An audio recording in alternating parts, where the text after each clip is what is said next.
और अब खबरें विस्तार से। सबसे पहले सियासी गलियारे से ही खबर। जेडीयू कल से चुनावी अभियान का आगाज कर रहा है। नीतीश कुमार कल वर्चुअल रैली करेंगे। दावा 20 लाख से ज्यादा लोगों को इस वर्चुअल रैली से जोड़ने का है। सीएम पटना में जेडीयू ऑफिस में बने कर्पूरी सभागार में मौजूद रहेंगे, जहां रैली के व्यापक इंतजाम किए गए हैं।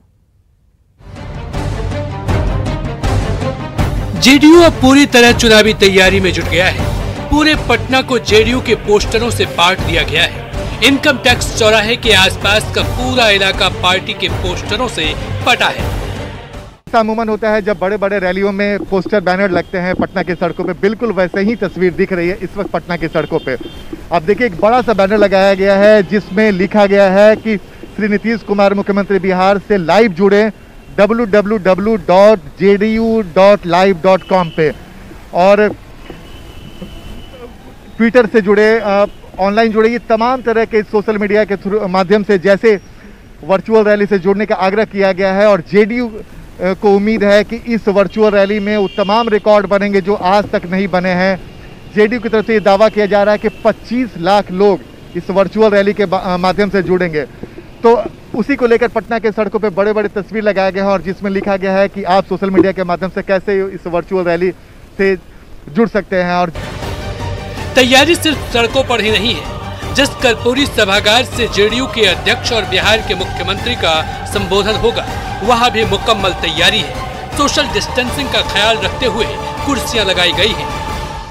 11:30 बजे वर्चुअल रैली की शुरुआत होगी जिसे नीतीश कुमार संबोधित करेंगे। और ये तस्वीर, जिस कमरे की तस्वीर हम आपको दिखा रहे हैं, मंच हुआ, उसके अलावा कई कुर्सियां लगी हुई हैं जिसमें सोशल डिस्टेंसिंग पूरा अच्छी तरीके से पालन किया गया। इस वक्त आप तस्वीर देख सकते हैं और यहाँ पे चुनिंदा लोगों को बैठाया जाएगा जो इस रैली में शामिल होंगे। इसके अलावा सोशल मीडिया के तमाम फोरम से लोग जुड़ेंगे। पहले चरण के अप्रैल के महीनों में जब हम लोग वर्चुअल के माध्यम से इंटरेक्ट कर रहे थे पार्टी के कार्यकर्ताओं से, नेताओं से, एमपी एमएलए से, इन लोगों से, तो उसमें हम लोगों को समस्या हो रही थी। कभी हम लोग को जूम पे जाना पड़ता था, कभी हम लोग को गूगल मीट पे जाना पड़ता था। तो उसी समय संजय झा जी ने जो है वो निर्णय किया कि हमारा एक अपना प्लेटफॉर्म होना चाहिए।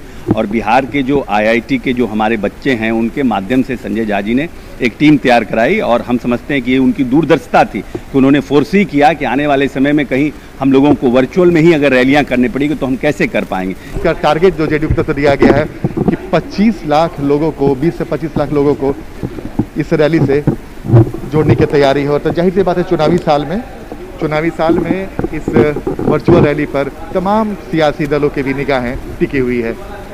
कैमरामैन सुबोध के साथ आनंद अमृतराज, न्यूज 18 नेटवर्क, पटना। और तैयारी सिर्फ सत्ता पक्ष की नहीं, विपक्ष भी पूरी तरह से तैयार है। आरजेडी नए नारे के साथ युवाओं पर फोकस कर रहा है, तो कांग्रेस 7 सितंबर से बिहार क्रांति महासम्मेलन शुरू कर रही है, जिसके जरिए पार्टी नेता कार्यकर्ताओं को जीत का मंत्र देंगे।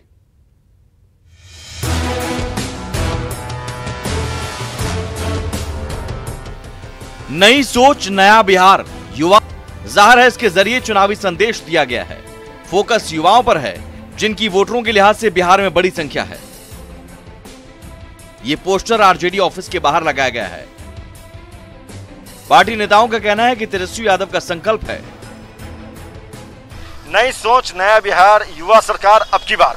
इस स्लोगन के साथ आरजेडी की तरफ से जो है एक पोस्टर लगाया गया है और ये पोस्टर देख सकते हैं कि राष्ट्रीय जनता दल के द्वारा लगाया गया है, जिसमें सीधे तौर पे ये इन बातों का उल्लेख किया गया कि नई सोच नया बिहार, युवा सरकार अब की बार। और यहाँ पे देख सकते हैं कि तेजस्वी का जो है सिंगल फोटो जो है वो इस पोस्टर में लगाया गया है और इसमें जो है बिहार में उद्योग का जो जाल है वो बिछता हुआ दिखाई दे रहा है। बच्चों में हर्षोल्लास दिखाई दे रहा है, युवा जो है वो काफ़ी उत्साहित दिख रहे हैं। नई नई इमारतें जो है यहाँ बनती नजर आ रही है। पूरा पोस्टर में दिया हुआ है बिहार का भविष्य। तेजस्वी यादव जी बिहार को संवारने का जो संकल्प लिए हैं उसी का सोच प्रकट किया गया है। नई सोच नया बिहार, युवा सरकार अब की बार। ये जो तेजस्वी यादव जी का महासम्मेलन के जरिए कार्यकर्ताओं को चुनावी मंत्र देने की तैयारी में है। पार्टी विधानसभा क्षेत्र के हिसाब से वर्चुअल रैली करने जा रही है, जिसके लिए 3 जगहों पर मंच बनाए जा रहे हैं। ये मंच दिल्ली, पटना और उन विधानसभा क्षेत्रों में होंगे। पहले चरण में 55 विधानसभा क्षेत्रों में वर्चुअल रैली होगी। इस वक्त हम कांग्रेस के पार्टी मुख्यालय सदाकत आश्रम में और ठीक हमारे पीछे ये तस्वीर है जो वर्चुअल रैली को लेकर बनाई गई है। वर्चुअल रैली का ये मंच होगा जिसको बिहार क्रांति महासम्मेलन का नाम दिया गया है। और इस मंच के ऊपर आप देख रहे होंगे 3 तस्वीरें हैं, सोनिया गांधी, राहुल गांधी, प्रियंका गांधी, यानी इन्हीं तीनों नेताओं की तस्वीरें इस बार लगाई गई हैं। विधानसभा बात, जनता की बात, लोगों की बात, मेरी बात उन तक जाए, इसलिए यह वर्चुअल रैली हम विधानसभा वार कर रहे हैं। और इनके 3 मंच बनाए गए हैं। एक मंच दिल्ली में होगा जहां से हमारे प्रभारी के साथ साथ जो हमारे स्टार प्रचारक 2 होंगे वो हर विधानसभा में होंगे, अलग अलग होंगे। फिर एक मंच जो आप देख रहे हैं बिहार प्रदेश कांग्रेस कार्यालय में होगा। यहाँ से भी प्रदेश अध्यक्ष मदन मोहन झा जी, CLP लीडर सदानंद सिंह के अलावा भी कुछ और बड़े नेता होंगे। और एक मंच हम लोग विधानसभा में लगेगा। चुनावी बिसात बिछ गई है और दांव चले जाने लगे हैं। कोरोना संकट की वजह से जनता के बीच पहुंचना मुश्किल है, लिहाजा पोस्टरों और वर्चुअल रैलियों के जरिए ही राजनीतिक दल जनता तक अपनी बात पहुंचाने की कोशिश में है। पटना से अमित कुमार के साथ संजय कुमार की रिपोर्ट, न्यूज़ 18। और तैयारी के साथ साथ बदलते समीकरण भी नजर आ रहे हैं। इस वक्त एक बड़ी खबर बिहार की सियासत की। नीतीश कुमार को चिराग पासवान ने एक और चिट्ठी लिखी है और ये चिट्ठी दलितों की हत्या पर नौकरी देने के मामले से जुड़ी हुई है। दरअसल हाल ही में नीतीश सरकार ने फैसला किया कि SC/ST में से परिवार में से किसी की हत्या होती है तो उसके परिजन को नौकरी दी जाएगी। अब चिराग पासवान ने चिट्ठी लिखकर कहा है कि पिछले 15 साल में जितने दलितों की हत्या हुई उन सब के परिजनों को आप नौकरी दीजिए, सरकार नौकरी दे। SC/ST की हत्या रोकने के लिए सख्ती बढ़ाई जाए। यानी अब राजनीति के केंद्र में दलित महादलित आ चुके हैं। वहीं हाल ही में NDA में शामिल हुए हिंदुस्तानी अवाम मोर्चा ने अब पोस्टर पॉलिटिक्स शुरू कर दी है। पटना में बड़े बड़े पोस्टर लगाए गए हैं जिनमें JDU और BJP के नेताओं की तो तस्वीरें हैं, लेकिन LJP के किसी भी नेता की तस्वीर नहीं है।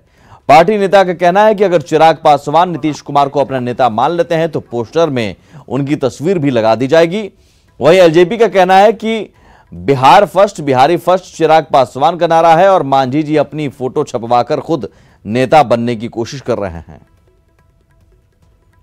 जो परिकल्पना करी थी नीतीश कुमार जी ने वो आज साबित हो रहा है। अब कोट पैंट पहनने वाला युवा भी खुद को बिहारी कह रहा है। एक वक्त था जब बिहारी कहना गाली के समान हो गया था, लेकिन नीतीश पहनते हैं, ऐसी बात नहीं है। देखिए एक चीज मैंने स्पष्ट तरीके से कहा, कुर्ता पैजामा पहनने वाला भी इंसान अगर खुद को छाती ठोक के बिहारी कह रहा है तो इसके देन नीतीश कुमार है। नीतीश कुमार जी ने बिहार की अस्मिता को बताने का काम किया, बचाने का काम किया है। इसलिए जब भी बिहार फर्स्ट का जिक्र होगा तो और किसी नेता का जिक्र नहीं हो सकता। छोड़ दिया है लोजपा के, ये कोई इंटेंशनली नहीं है। जिस दिन चिराग पासवान जी ये मानने लगेंगे कि नीतीश कुमार जी के नेतृत्व में उनकी आस्था है, नीतीश कुमार जी के नेतृत्व में बिहार आगे बढ़ेगा, उस दिन बड़ा होर्डिंग मैं लगाऊंगा, उनका भी लगाऊंगा।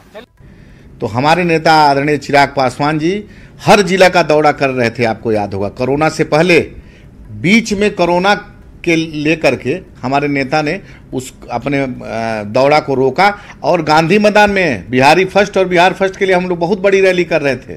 NDA में शामिल होने में कौन भारतीय जनता पार्टी का नेता था, कौन जदयू का नेता था?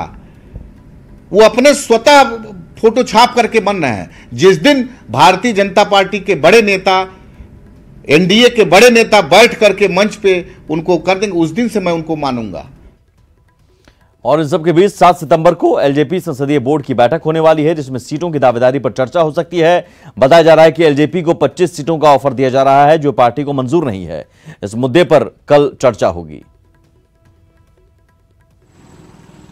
देखिए निश्चित ही चुनावी वर्ष है, तो चुनावी वर्ष में संसदीय बोर्ड का बैठक हो रहा है, तो निश्चित रूप से चुनावी चर्चा होगी।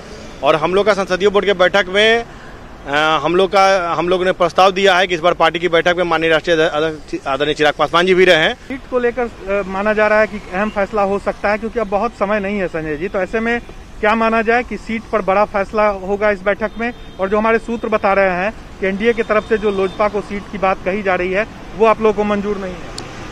देखिए ये तो मुझे नहीं पता, लेकिन निश्चित रूप से जब चुनावी वर्ष और चुनावी बैठक हो रही है तो निश्चित रूप से हर एक बातों पे चर्चा होगी और हर एक बातों पे वहाँ पे मतलब रखी जाएगी और हम लोग भी अपनी बातों को रखेंगे, बिहार से जुड़ी बातों को रखेंगे और चुनावी जो रणनीति है उससे जुड़ी बातों रखेंगे कि क्या सीट की बात है या फिर कितनी सीटों पर, तो हम लोग अपनी बात तो निश्चित रूप से रखेंगे माननीय राष्ट्रीय अध्यक्ष के बाद। चलिए आगे बढ़ते हैं और इस वक्त एक बड़ी खबर आ रही है छपरा से। छपरा के अमनौर में पुलिस टीम पर हमला हुआ है।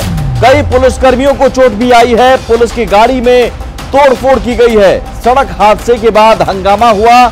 2 लोगों की मौत पर लोग भड़क गए और इसके बाद पुलिस कर्मियों पर हमला कर दिया, पुलिस टीम पर हमला कर दिया जो वहां पर पहुंची थी। और देखिए गाड़ी में तोड़फोड़ की गई है, शीशा टूटा हुआ आपको दिख रहे होंगे तस्वीरों में। कई पुलिसकर्मियों को चोट भी आई है। दरअसल सड़क हादसे में 2 लोगों की मौत हो गई, जिसके बाद लोगों ने हंगामा शुरू कर दिया। वहां पर पुलिस टीम पहुंची, लेकिन पुलिस टीम पर भी पथराव शुरू कर दिया। पुलिस की गाड़ी में तोड़फोड़ की और कई पुलिसकर्मियों को भी चोट आई है। पुलिस लिखल गाड़ी के और वहीं बिहार के बेखौफ शराब माफिया ने पुलिस टीम पर हमला किया, वो भी राजधानी में।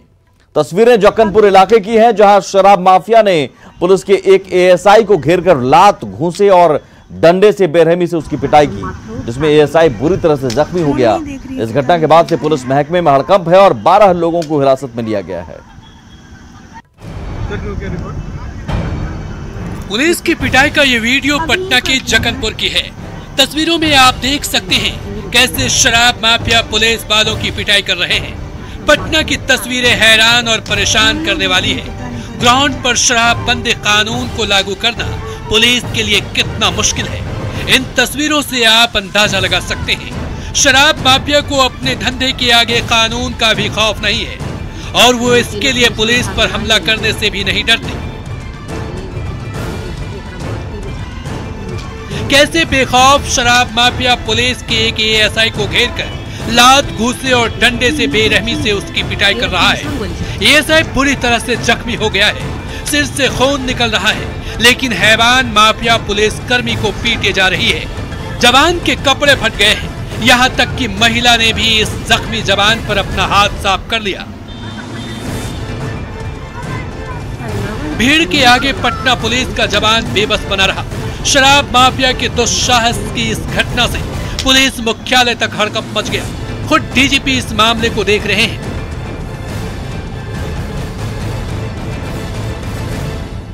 देखिए, ये लोग नहीं है, ये जो लोग ऐसा कानून को अपने हाथ में लेते हैं उनके साथ ये शराबबंदी बिहार सरकार का एक एजेंडा है और इसके लिए हम तो पिछले 2.5 साल से रात दिन एक किए हुए हैं। और शराब की जहां भी सूचना मिले, अगर पुलिस वहां छापामारी करे और पुलिस पर इस तरह से हमले हों तो ये बर्दाश्त करने वाली बात नहीं है। उनके साथ जो विधि सम्मत कार्रवाई है वो बहुत सख्ती से होगी। शराब माफिया का दुस्साहस और पुलिस जवान पर हमले की इस घटना के बीच पास के किसी घर की छत से बनाए गए वीडियो में एक और बात सामने आई है कि जब शराब माफिया के खिलाफ कार्रवाई के दौरान पुलिस का एक जवान भीड़ में घिर गया और बेरहमी से उसकी पिटाई हो रही थी, तब उसके 3 साथी उसकी जान बचाने और माफिया के खिलाफ कार्रवाई करने के बजाय जान बचाने के लिए छिपकर भाग खड़े हुए। जबकि इस जवान के पास भी हथियार थे। वो चाहते तो हवाई फायरिंग कर या सेल्फ डिफेंस में आरोपियों पर फायरिंग भी कर सकते थे, लेकिन ऐसा कुछ भी इन्होंने नहीं किया, बल्कि अपनी जान बचाने के लिए दबे पांव निकल गए। अब जरा इस पूरी वारदात के पीछे की कहानी जान लीजिए। जक्कनपुर में शराब के अवैध धंधे की सूचना पर पुलिस कार्रवाई के लिए पहुंची थी। इसी दौरान शराब माफिया ने पुलिस को देखते ही उस पर फायरिंग कर दी, जिसमें एसआई को गोली लग गई, जिसके बाद पुलिस ने भी उसका पीछा किया और जवाबी कार्रवाई में फायरिंग की, जिसमें एक शख्स की कमर में एक गोली लग गई, जिससे वो भी जख्मी हो गया। इसके बाद शराब माफिया के गुर्गे और परिवार के सदस्यों ने पुलिस पर हमला कर दिया, जिसमें पुलिस का एक जवान बुरी तरह भीड़ के हाथों पिट गया। पुलिस के मुताबिक जिस युवक को गोली लगी है वो शराब के धंधे के मामले में पहले भी चार्जशीटेड रह चुका है।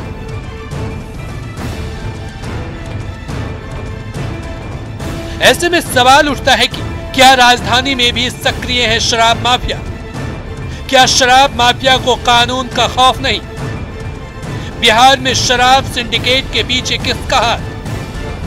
किसकी मिलीभगत से चल रहा शराब सिंडिकेट? शराब माफिया के आगे पटना पुलिस बेबस क्यों? संजय कुमार, न्यूज 18 पटना। और उसी के साथ इस बुलेटिन में इतना ही, लेकिन आगे भी खबरों का सिलसिला लगातार जारी है। नमस्कार।